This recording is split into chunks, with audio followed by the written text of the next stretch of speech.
Welcome back to the Norse Benchwarmers podcast. I'm your host, Colton Smith, here joined by producer Josh Northcutt, co-host Ben Miller, and director Garrett Jordan.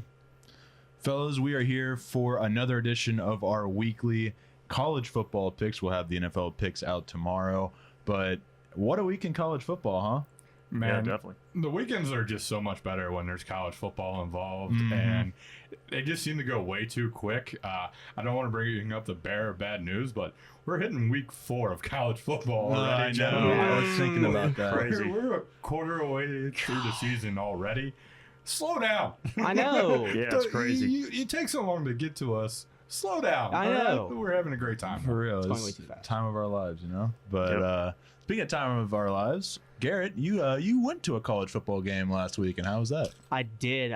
I was in Miami. I was in Oxford, Ohio for the UC Miami, Ohio Battle for the Victory Bell. First of all, I want to say it was an incredible experience. I went up there with a buddy of mine who had friends that went up there. I was smack dab in the teeth of the Miami, Ohio student section.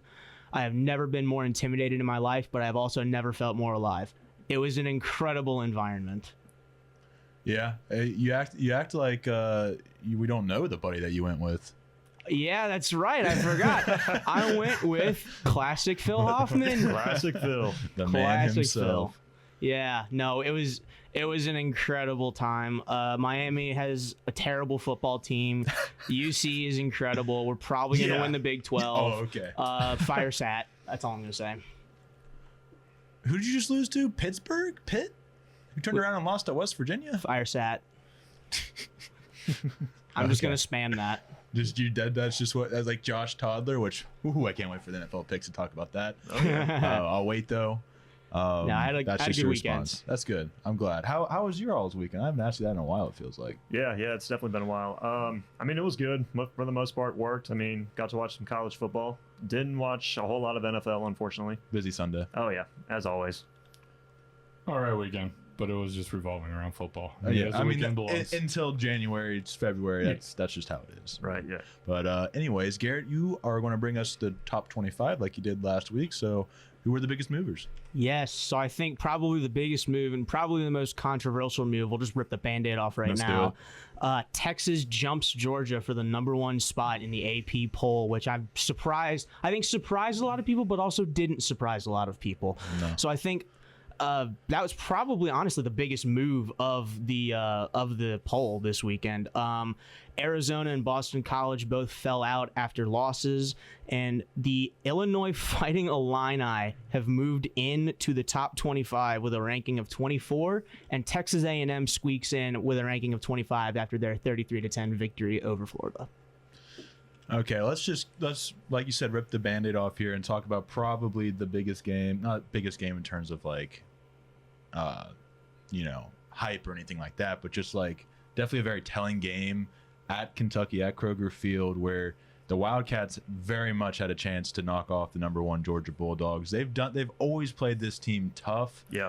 I didn't expect it to happen this year. Ben might know a little bit more, but after seeing them struggle and get blown out by South Carolina the week before, I figured Georgia would have a cakewalk, but it was far from that. So yeah, I mean, overall though, I thought it was a fun game to watch. I mean, it was interesting to see how Kentucky was going to respond after being embarrassed on their home turf to South Carolina, and they showed flashes that they were going to try to pull off the upset. I mean, I feel like that defense showed up a little bit. They were challenging the Georgia offense and especially Carson Beck. So overall, what a great game. But I wish they could have caught that last pass on their final possession to get in field goal range. But like I said, great game. Happens. But I mean, looking at this Georgia getting pushed down, I think they absolutely should get pushed down after this. Texas has done nothing but blow everything out, and they played a Michigan team, which I think is one of the best defenses in college football still, but didn't look like it on that night. No, not at all on that night. But no, the thing that stood out to me going back to this Kentucky-Georgia game, because I don't want to talk about Michigan right now. Kentucky had more time of possession, 35-24, when you round up, so basically 35-25. 23 first downs to 12 first downs. 284 yards, 262. They ran for 170 yards on the Georgia defense. 170. Had the turnover. 73 plays to 54. And you still lose the game? I don't know how. Oh, I can tell you Oh, how. I do. I mean, I know how, but you know what I mean. Mr. Stoops, game on the line. Grow a pair and go for it when you're in Georgia territory. Oh, we're going to punt and trust our defense. I don't know if you know this or not, but that is a coward move. You are a coward, and you and Zach Taylor both can take your little bags and go elsewhere. Unbelievable. You had Georgia. You had them. Yeah. And you make that coward move. Yeah. I was confused why Mark Stoops did not. Because he has no balls. I mean, yeah, but yeah, I thought it was the end of the game. He should have went for it. I mean, that was probably their last opportunity to try to make some noise on that last possession because it's obvious they're not going to get the ball back. So, yeah, I wish they would have went for it. I mean, they ended up getting the ball back, but it's just the difference of the time and everything else. You go for it. Yeah. You can, if you really want to quote unquote trust your defense, then trust your defense from the 40-yard line to only hold them to 3 points and get the ball back. Go for it in that situation. Case in point, not to fast forward and compare to anything, Dan Campbell going for it on his 5-yard line in the NFL game. Difference between a head coach that has a set of balls and another one that doesn't. The ball's of steel when you talk about Dan Campbell. No kidding. Dude, it's something else. But Yeah. there were other games in college football last week. What were some other ones, Garrett? Let's hear something from you. What were some other ones that caught your eye? Oh God, there was so many games that caught my eye. This was honestly this is a great week in college football. Honestly, I think probably what caught my eye the most, and I hate that it caught my eye the most, was the situation that's going on in the state of Florida. Your two of your three preeminent programs Suck. are not playing good football. I think Josh posed this question to me or to us in the group chat of like whose seat is hotter, Florida State's or Florida's? And I think for me the answer there is Florida, because actually, you know what? I don't even know. No, you're 100% right. It's Florida.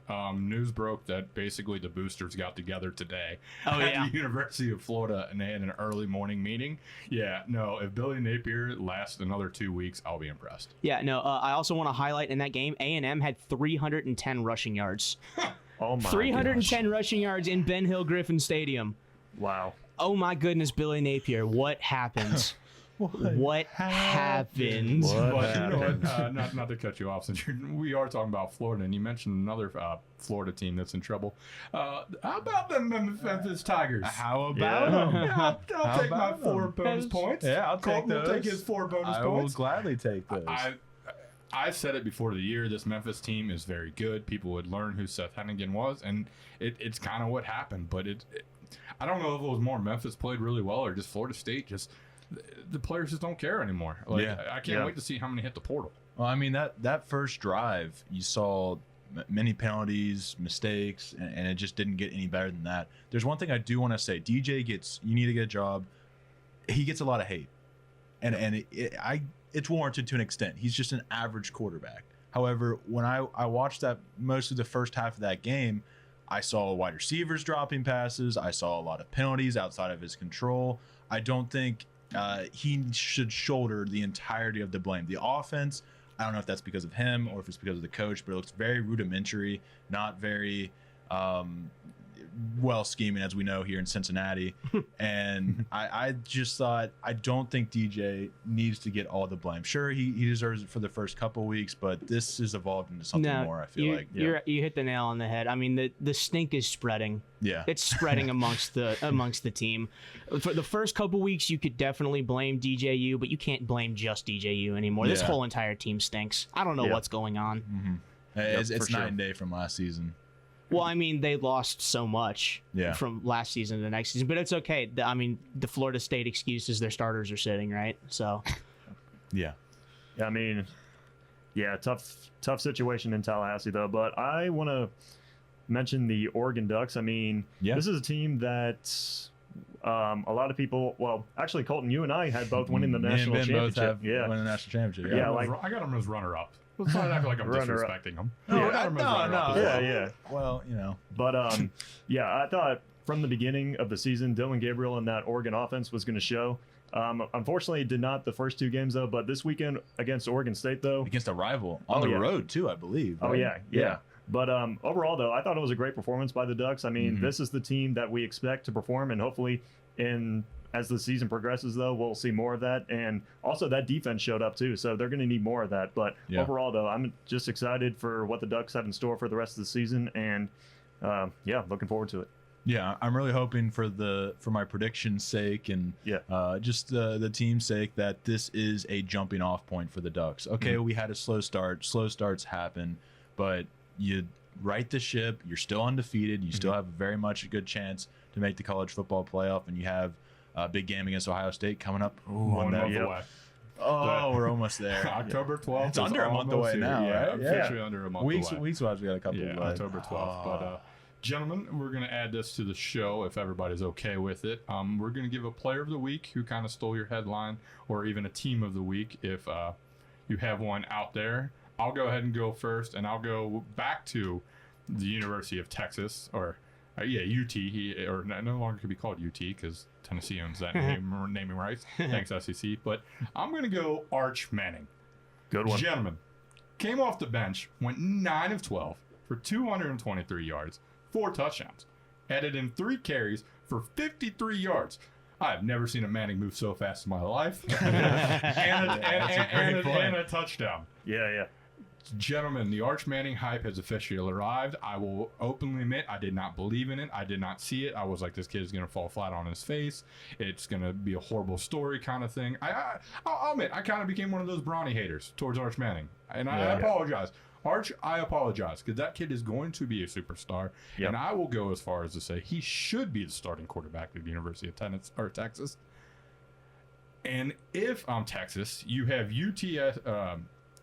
you have University of Louisiana Monroe this week. I'm starting Arch Manning.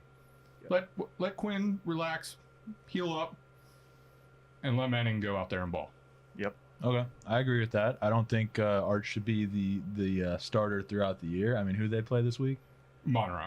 They literally Oh, play this University. Monroe. Yeah, University No, of no, Louisiana I meant Monroe. who They played play- UTSA, Colton. They played UTSA. UTSA. Thank Sorry, you, UTSA. Yeah, so like obviously he's going to go off. Like he's a talented QB. He's going to go off against UTSA when you put him in there with other talented players. So I don't think it should be a shock to anyone that he went off in that case. I'm drinking the Kool-Aid though, man. I Like, understand drinking yeah, the yeah. Kool-Aid, but just give him another year. He'll be the starter next year. It'll be his team, like Quinn Ewers finished it out, because he has the experience against the top tier teams. What are we shushing about over there?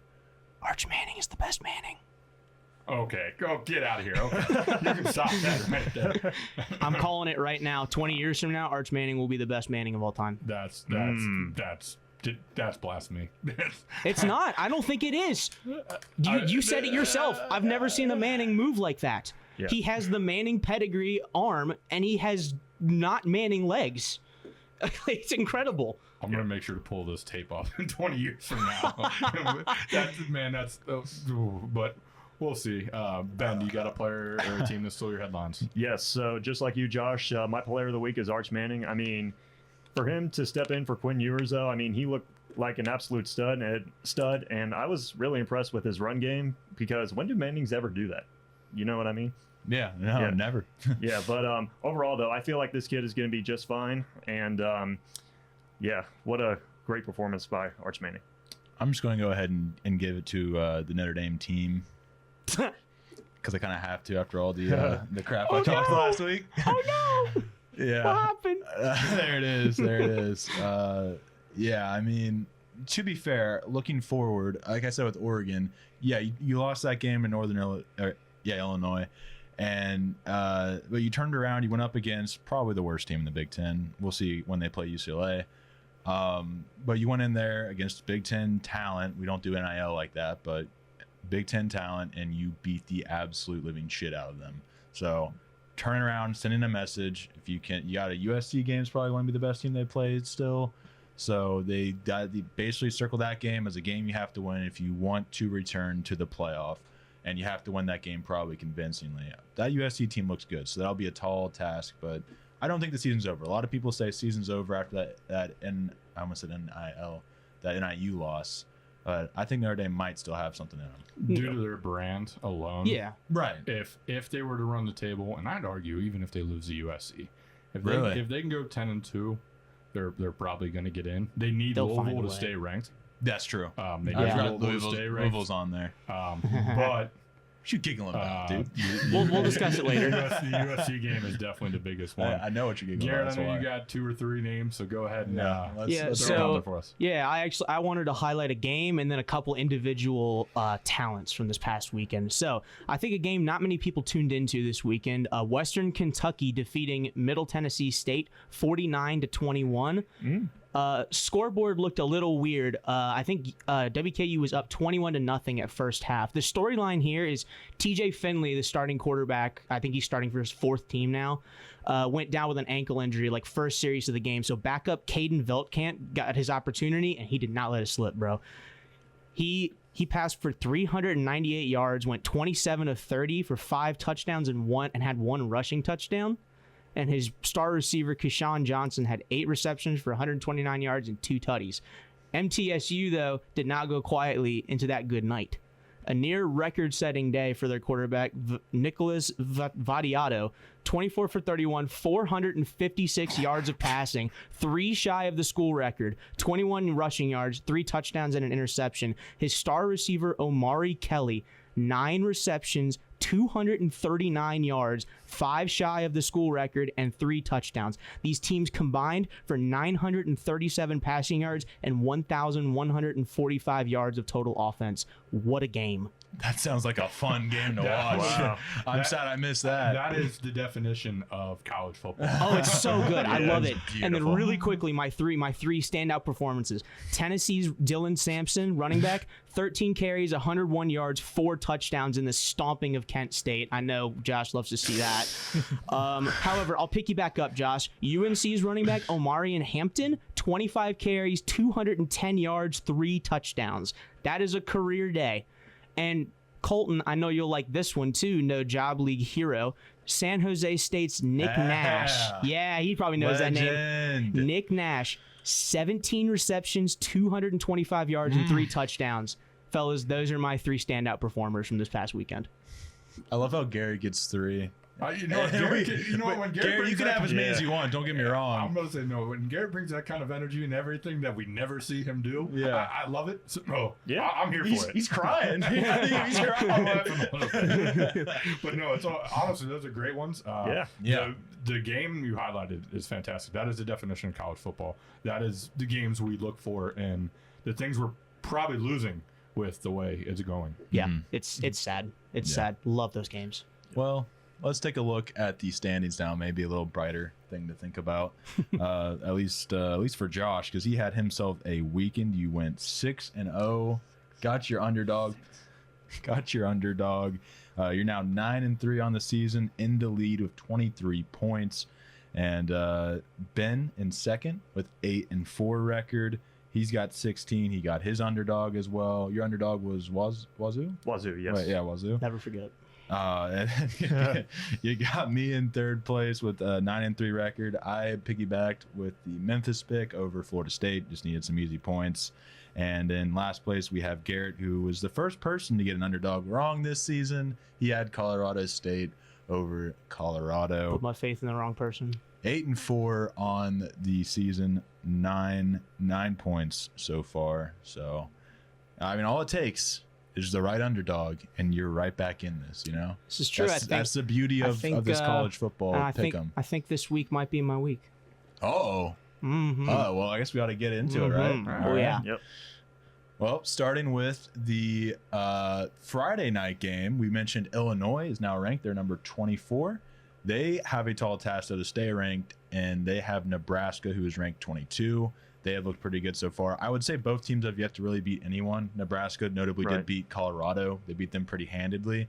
I would say Nebraska winning all their games convincingly. I think Illinois' their win is they beat Kansas, who just lost to UNLV. Which, So, the hype train on Kansas has quickly gone away. Which is sad. I was happy with Kansas, but I'm going to go ahead. You got the Cornhuskers at home. I love the vibes around there. Matt Rule's their head coach. Give me Nebraska to win it on Friday night.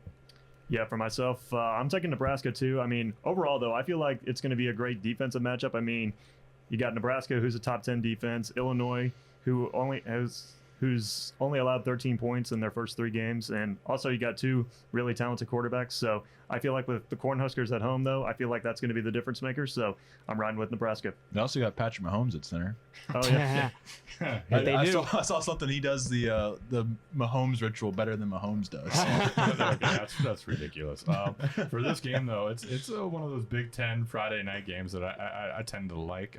Gives us a little entertainment. Also, while we'll all be working. Yep.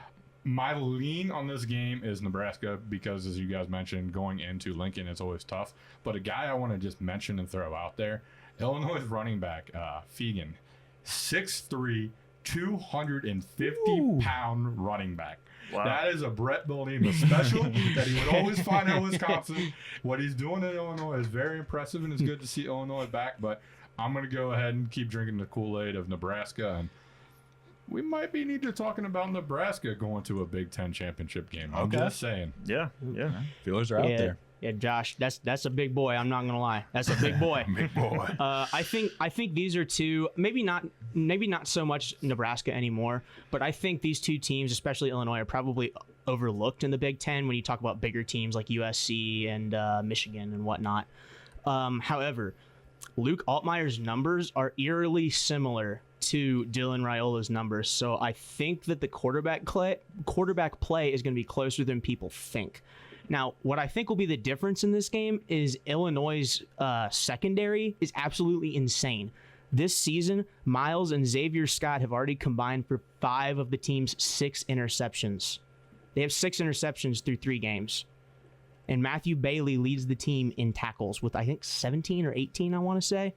Now, my prediction for this is that this experienced secondary is going to force Dylan Raiola into some bad throws, and I think they're going to come away with a couple picks, and I think Illinois walks out of Lincoln with an upset. All right. Okay. Wow. All right. I believe in this Illinois secondary, and I believe in the fight in the line. When's the last time these guys are ranked? These guys are feeling it. Are you kidding me? They see that 24 next to the name and they're like, yeah, we're a football team. Come on. Okay. Yeah, no, I like that. The defense was definitely a something I questioned with Illinois was how would that hold up against Nebraska, but you definitely convinced me. And hot take, Luke Altmaier is the best quarterback in the state of Illinois. Oh, wow. Wow. Oh, that is a hot take. Caleb Williams isn't good. I thought you were talking about Riley Leonard. No, when he looked at Ben, I knew exactly what he was going with. Okay. I missed that. We will have to find out. Or we'll talk about that, I guess, in the NFL. But moving down the list, we have number 21 Clemson. They are at home against unranked NC State, a team that has not quite lived up to expectations that me and Josh had for them. Yeah, I'll let you guys start on this one. What do you think? Dave Dorian won't talk about Grayson McCall's injury. Yep. Clemson big. Yeah. Yeah, I mean, the Grayson McCall injury, like you mentioned, Josh, I feel like I'm a little bit worried about that going into this Clemson game. I mean, Clemson is coming off a huge win against Appalachian State. They performed really well offensively and defensively. And I am still concerned with NC State's defense. So I feel like that offense is going to show up this week like it did against Appalachian State. So give me the Tigers. Garrett? Yeah, I think you guys pretty much summed it up pretty well. McCall being out and the coach not talking about it is definitely throwing up some red flags. The Grayson McCall's backup is true freshman CJ Bailey. I do not like a true freshman going in and getting his first collegiate start in Death Valley. That scares me. Mm-hmm. However, if it does come out that Grayson McCall is going to start and he's 100% healthy, there's a chance with the connection between McCall and Concepcion. However, if that is not the case, if it's literally any other case than that, Clemson's going to win big here. Well, this is it for my NC State Wolfpack. This is their final stand. They have to go into Death Valley and beat the Clemson Tigers. Injury concerns at QB. I don't care. Give me the Wolfpack to take it out. This is where we come back. This is the turning point for the Wolfpack. All right. NC State, close game, last second. Give it to me. Wow. Wow. That's a pick. That's a pick. That's a pick. That is for a sure. pick. Yeah. I'm You still crying? I don't know what's going on. Dude, my allergies are something horrible. Yeah, it's the allergies for sure. It has nothing to do with the fact that I just picked NC State to take it to Death Valley. So let's go ahead and move on to the reason Josh will be crying this weekend. Number 11 USC coming in to Ann Arbor. Huge test for Miller Moss. As I mentioned earlier, I think this will be probably the best defenses that he will face all season. I'll go ahead and start. Give me USC in this one. I think this team is legit, and they will prove that in Ann Arbor. Yeah, I'm taking USC as well. I mean, Miller Moss has been outstanding this year, but yeah, I also agree that this is going to be the best test for him, the best test for him. So overall, though, I feel like the offense is going to be the difference maker. So I'm running with the Trojans. Garrett. All right. Here we Yeah, go. I agree with everything the other two said. Miller Moss spins a pretty ball. He spreads out that offense. Another thing to look out for is USC's rush offense. Their running backs Woody Marks and Quentin Joyner have combined for 267 yards and 5 touchdowns on the season. So I'd look for a balanced attack from USC. Now, Josh, I have 2 questions for you. Okay. Who is Michigan's quarterback? Orgy. It's going to have to be Alex Orgy. I just wanted to say it. It's gonna It's be going Orgy. to have to be Orgy. It's gonna have to be Orgy. have to be All Orgy. right. My second question: Kalel Mullings is out rushing the Don this year. What does this mean? What is going on? I really don't know what's going on with the Don. We're all trying to figure that out. Mullings is good though. He looks good. He's been kind of disrespected, slept on by Michigan fans, including myself. But when you're sitting behind the Don and the Don's big games and big opportunities, and Blake Corum, who is now in the NFL, arguably the greatest running back in Michigan history, it's easy to get overlooked. But Mullings is having an outstanding year right now, so I just hope the Don can wake up. Yeah, no. My prediction for this game is Miller Moss is gonna light it up through quarterback play, and because Michigan doesn't have that quarterback spot really locked down, and for big games like this, I think you need that. I think USC gets out of the big house with a win. All right, so Here we go. Michigan might be without their best weapon in Loveland. He got hurt in the previous game. We don't know who our starting quarterback is. It should be Orgy, but there's a chance it could be Tuttle. He just came back from injury.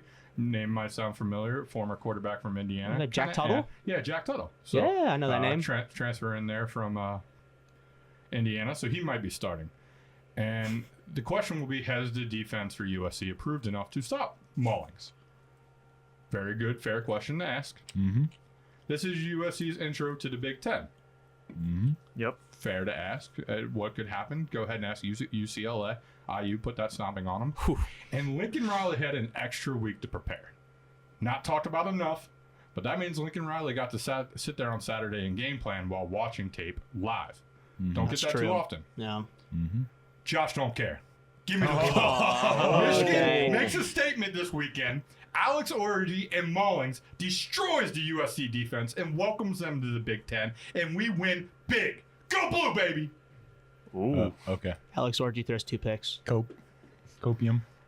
That's what I call it. I need some kind of good luck That's what right you now. need. My teams are so bad all over. All right, let's move on to the game you guys are most anticipating this weekend. Number 12 Utah going up against number 14 Oklahoma State. What do you guys got? So does Cam Rising play? Does Cam Rising not play? Another quarterback question we have here. According to Action Network's Brett McMurphy, he should be available to play. However, I don't think it matters. Ollie Gordon has his coming out party after a very disappointing start. Give me Oklahoma State the roll. Interesting. All right, so I'm probably going with Oklahoma State in this one. I was a little concerned with Utah's defense last week against Utah State, especially their run defense, and of course the question is going to be, will Cam Rising be back in the quarterback position? But I feel like Ollie Gordon is going to show up big in this game, so I feel like he's going to be the difference maker. So give me the Cowboys. I feel like there's still some questions with that Oklahoma State team. I mean, they've had their fair share of questionable games. I remember week 2, they looked like they were going to lose to Kansas State, was it? I'm not sure. I'll have to look it up. Yeah, sorry, I looked that up. I should have had that ready. But anyways, I like this Utah team, even with or without Cam Rising. They've shown in the past they've been able to win. They've been able to manufacture wins through hard play, USC games especially. And I think they are built for this game more so than Oklahoma State is. Oklahoma State has a tendency in the past to kind of falter at certain times, and I like Ollie Gordon coming out party. I think that definitely could happen. It could happen even in a loss still. But I like Utah getting the win. I know they're on the roads. They're on the road? Yep. Yeah. So, yeah, give me the Aggies. And the game you mentioned was Arkansas. Arkansas. So, yeah, it was even worse than yeah. So, yeah, I'm sticking with Utah on that one. Especially if they have Cam Rising. That's a good pick. I'm just sad, man. Cam Rising is such a good quarterback, but every year he has an injury. It's just, I just want to see one season where he's fully healthy the whole season, just to see what he can really do. Right. And I think it's really hurting his NFL potential. Just how fragile he is. It's probably killed it. It upsets me, honestly. But enough about Rising. I think they'll be okay. Their backup Isaac Newton came in and threw for like 200 yards with 3 touchdowns against Utah State. So I think he's serviceable enough as a backup. We already know about the offenses for both of these teams. Both of these teams, I'm not sure. I might have to fact check me on this, but I think they might lead the Big 12 in total yards. Both these two teams. So for this game, I'm expecting this to be an absolute shootout that everyone should watch because this is going to be one of the most electric games of the season. I have OK State winning by a single score where both teams score over 30 points.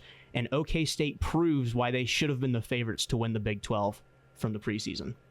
All right. I will say, both of these D lines have a crazy amount of sacks. So I'm expecting aggressive defensive play, especially since when I was looking at the stats for Oklahoma State, I saw a lot of linebackers and safeties with sacks. So I think Oklahoma State's going to bring pressure. All right. Well, I'm just going against the grain this week, apparently. We'll see how it works for me. I like the Ollie Gordon take, too. I think he goes big here. Oh, yeah, for sure. Yep. Let's see. We're now to our last big game, I guess, of the weekend. Number 6, Tennessee, at number 15, Oklahoma. I got the Vols rolling. Oklahoma just feels like a football team that exists to me this year, and I think Tennessee's got that one. They look tough. Yep. Go ahead. Oh, I'm sorry. For myself, I'm going with the Vols as well. I mean, just the offense itself, they look like one of the most completed offenses this season, and that defense is really good as well. So I feel like they're going to come into Norman and take the win. So I'm riding with Tennessee. Tennessee has scored 50. Yeah, I mean, I can't talk right now. I don't know what's going on. Tennessee has scored 50 points in all 3 games, not allowing more than 10.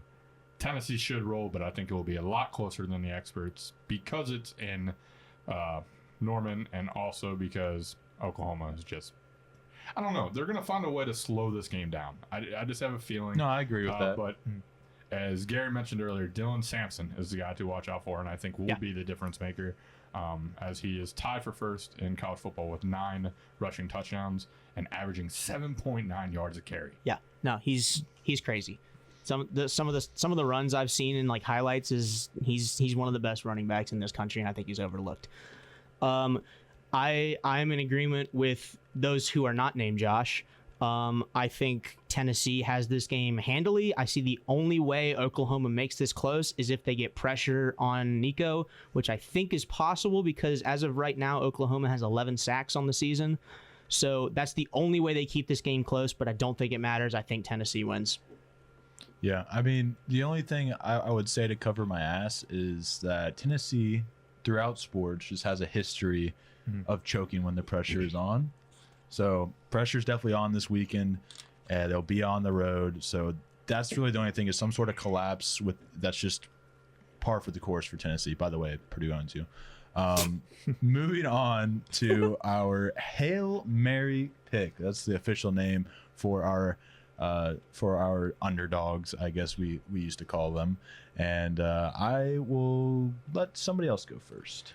So I was debating between two games. The one I'll just throw out there that I was looking at was James Madison at North Carolina.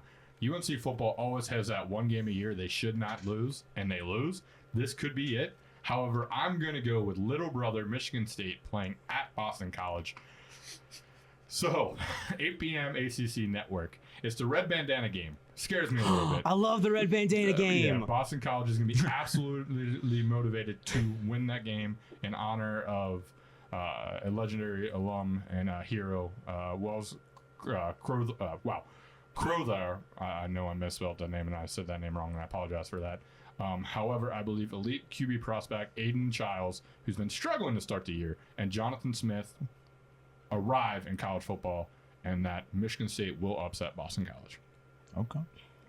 For myself, I'm going with California over Florida State. I feel like California's offense will take advantage of a Florida State defense that looks sluggish against Memphis. I'm sorry. I'm smiling. No reason to apologize. But yeah, I feel like their offense is going to be the difference maker against this sluggish Florida State defense. So give me California. I'm just surprised Florida State's the favorite. I know. Yeah. That's crazy.